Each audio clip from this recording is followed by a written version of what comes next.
Hi, this is Ben with Hacker Models US. I'm here with the Hacker HC1295 Super Decathlon.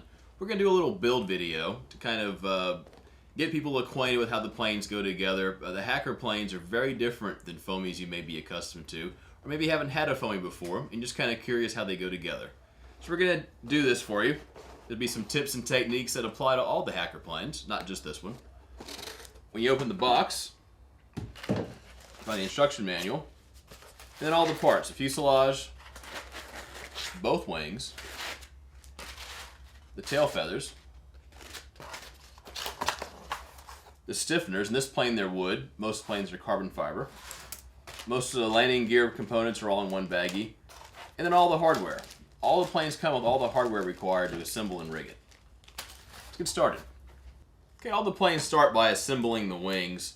As I said, this plane uses wooden spars, most use carbon fiber. So we'll start by inserting the wooden spars into the slot in the wing. Line them up with the root here. With this airplane, we'll glue them in except for the last about 40 millimeters or so. For all the plane assembly, I use thin type CA with a CA accelerator. This is a BSI brand. You always want to have a flat surface so the wings and the fuselage and everything will be straight. And don't be afraid to use some good bit of glue. You don't have to drown it, but if you don't use enough glue, the spars may come out while you're flying.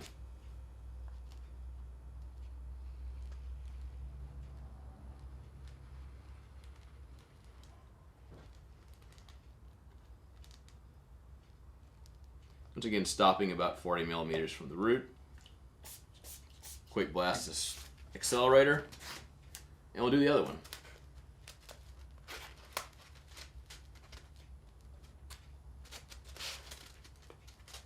And make sure that wing is pressed firmly against the table. Wood being wood, the spars may not be exactly straight. So you want to make sure it's in there good and straight.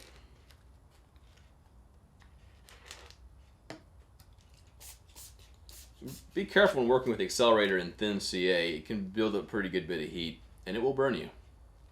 Alright, to join the wings once the stiffeners are in, first we'll protect our work surface with some wax paper. We cut a foam block, use any kind of scrap, 77 millimeters in height. We're going to use that as our shim to shim up the wing. Get the proper dihedral on the tip here. Once again, we're working on a flat surface. Get that block to where it works out. When you join the wing, you want to try to avoid getting any CA around where the spar is. You're going to glue that on the next step. Several different techniques for applying the CA. One is to put the CA on one surface, accelerator on the other, and join them. Problem with that is you'd better be pretty accurate, because once you press them in place, they're pretty much there. Keep your hand away from the joint because it does get pretty hot. Make sure everything looks good, tight, right where it needs to be. Give it a few seconds to kick. Sometimes you'll get a little CA stick to the wax paper. Not too bad. Next will be to take part number 15. It's a G10 wing joiner. It goes behind the spars. Make sure you get it good and centered. Press it all together. Put a little CA in there. Make sure you glue the spars and the joiner together.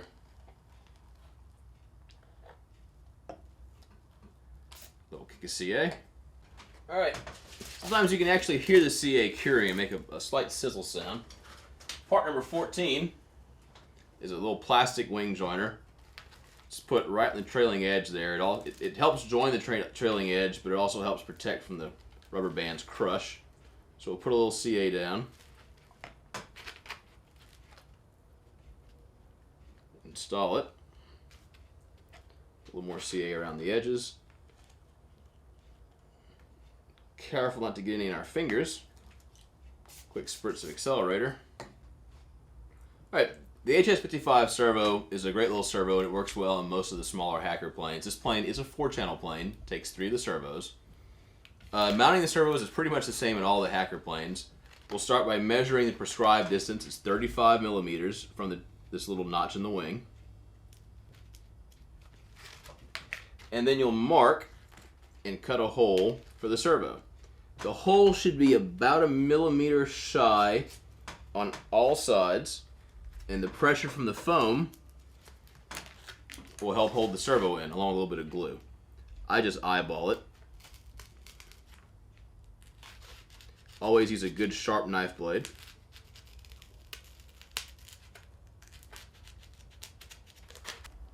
We'll wrap the servo in tape to protect it against the glue.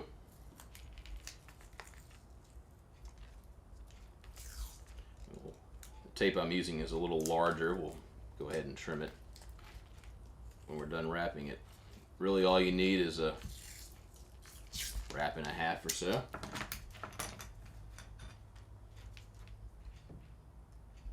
Be careful when cutting the tape because you might cut into the servo lead. Pre-cutting the tape or using tape the right size probably wouldn't be a bad idea. I usually just tear it off around the lead to avoid idea altogether. For gluing the servo in, you can use a variety of glues, just like you can when assembling the entire airplane. You could glue it in with the thin CA, you could use medium CA, epoxy, welder cement. Some people use hot glue. For gluing the servos in, I prefer E6000. It's like goop, shoe goo, any of the goopy type contact cements.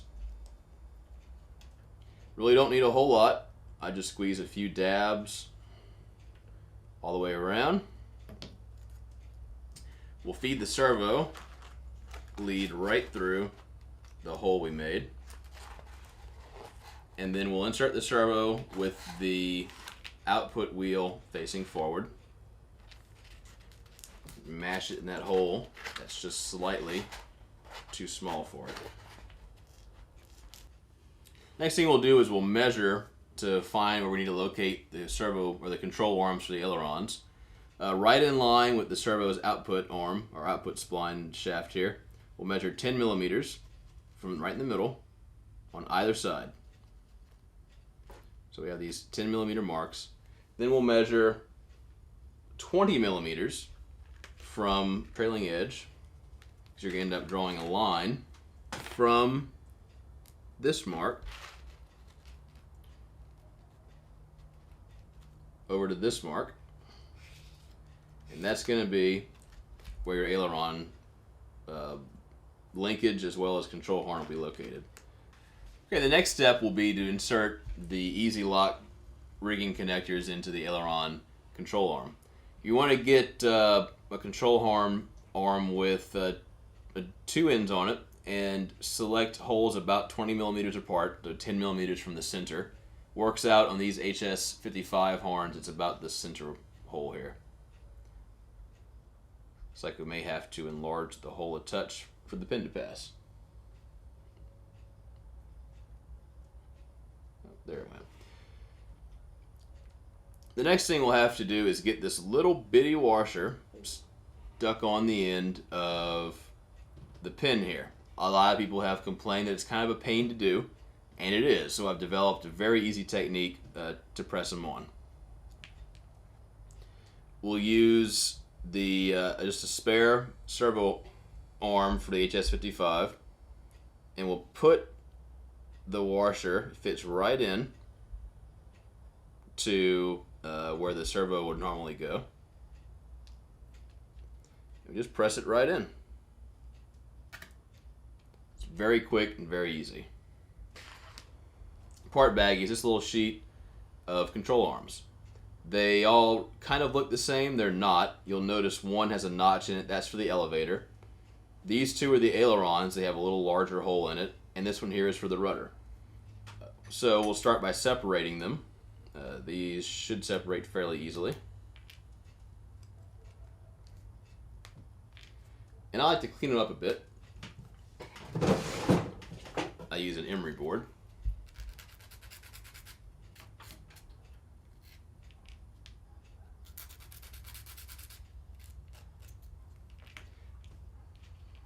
Now, you made the lines for where these are going to be located. And what you're looking to do is get the whole of the control arm in line with the hinge line of the airplane. It's going to be where this black line is here. These have a little tab, so we'll do a quick dry fit. It looks like it should be about there. I'll cut a slot just for the tab.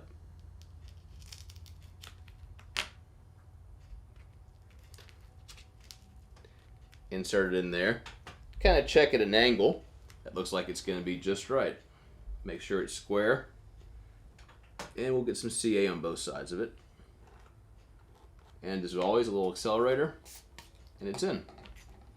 We'll do the same thing on the other side. Alright, the next thing to do will be to insert the pre-bent aluminum push rods. We'll run them in the inside of the control horns.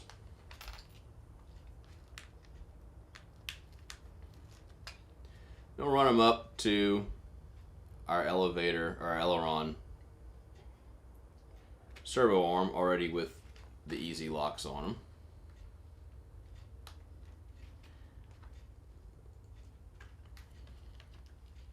Once again, I've pre-centered the servo. So all we have to do is get that servo arm on there. Now you see, servo arms are designed to where they don't fit straight on the same way. I'll do a quick demonstration. This is the shaft is the servo has been centered. If we put that on, it's a little sideways there at an angle. So we'll flip it around 180 degrees, and it's on straight.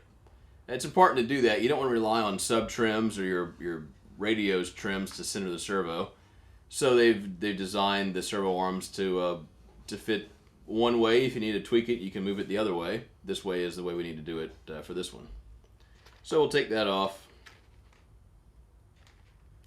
I find it's best to rotate these. There's a little spring metal tab inside of there. Rotate them so you're inserting it with the tab.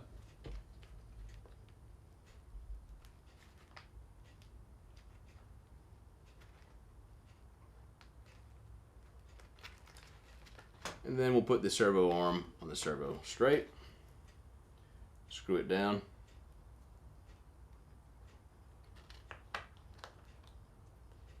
Careful to keep the servo arm straight while you're screwing it.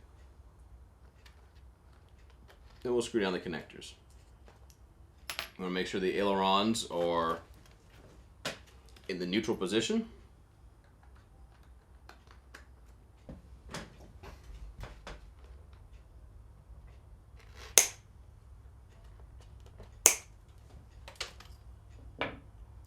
Alright, now the wing's complete. Okay, next it's time to put the engine mount together. This one's fairly simple. It's only 2 pieces. Pretty easy to figure out how it goes. We'll use a square to square up the firewall to the other piece. We'll get a little CA. This motor mount can only be built one way, so it's just there's no particular way anything should go. They'll all fit together. You don't really need to use accelerator when working with wood and CA. And we'll do a little bit on the back side.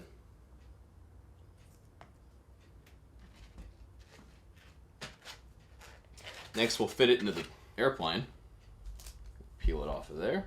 There may still be some CA that hasn't cured yet, so watch your fingers. Fits right into the front of the airplane. You want to make sure that the top of the second piece is going to be flat the top of the airplane. I'll just use my square and push it up against it, push it back, and it's already located for you. Put a little CA on the front, on the firewall portion. Make sure nothing's moved. Little accelerator, we'll clamp it together.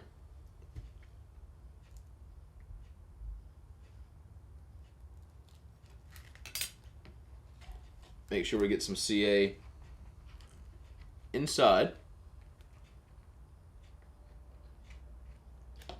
Once again, clamp it together.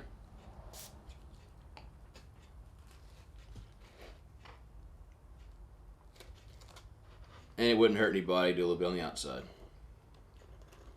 Okay, the next thing to do will be to drill a hole in the side of the fuselage here. This is where the wing, one of the wing tie downs is going to go. Has to use a 3.5 millimeter drill bit. If you're on this side of the pond, it's about a 9/64 drill bit. I just hold it with my hand, insert it where the little circle is, make sure it's square, and push it through. It should come out about the same spot on the other side. If it doesn't, you work it a little bit and you'll be good. Next thing is to insert, it's part number 10, it's the landing gear block. It goes in this cavity here. It should fit all the way down, and it should fit with the sides. When you glue it in, make sure that the sides of the battery compartment are flush with the outside.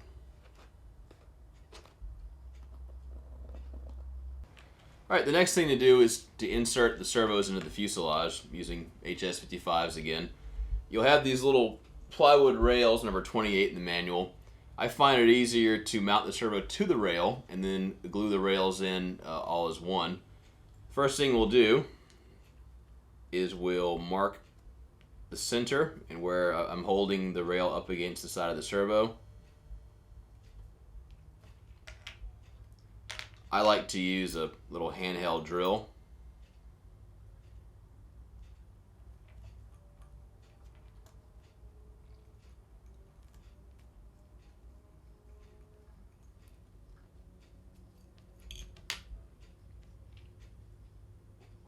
And you just use the servo screw, include the servos to attach it. Here we go now. Here we go. Alright, once we get the servos all attached, we'll go ahead and locate them in the fuselage. We'll have them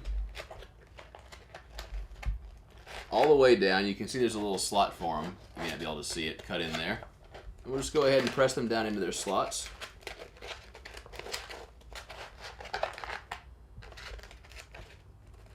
We'll move the back one all the way against the back.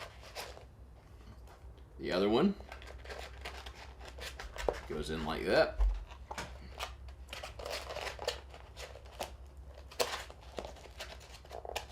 Make sure their cables are underneath them and running out of the way. Go ahead and put a little CA in there. Try not to glue the servos to the rails. And a little kicker.